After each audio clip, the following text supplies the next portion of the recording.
what I'm hoping is that people who maybe don't have a great background in wine, can feel a little more confident in knowing how they feel about wines, knowing what they're looking for in a wine. And people will often ask me, can you recommend a wine I should go out and buy? And I really can't. There are so many great wines that if I recommend a particular wine, it could be like a scavenger hunt trying to find it.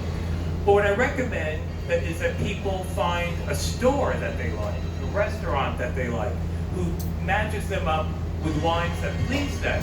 And that to me, so if you could find a music aficionado in one of your local stores, and I know there's a number of them.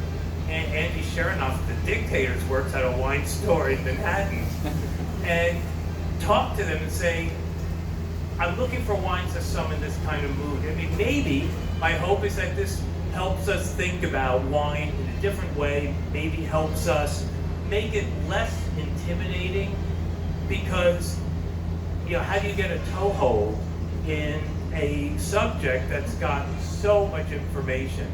And quite frankly, some people can seem intimidated. So the next wine is a Riesling, and now we're looking at the first of two wines that is fruity, but in addition has some sugar in it. So now we're dealing with a wine that's a little bit sweet and fruity, and we've matched this with Yola Tango, and not to put Ira on the spot or nothing, but you can direct all questions to him from now on. I've got a question. Yes. Relating not to this, but the whole night. All of these bands, and all the bands so far, the band you're about to hear, the next band, are all really old, shall we say, vintage bands. Is that a coincidence?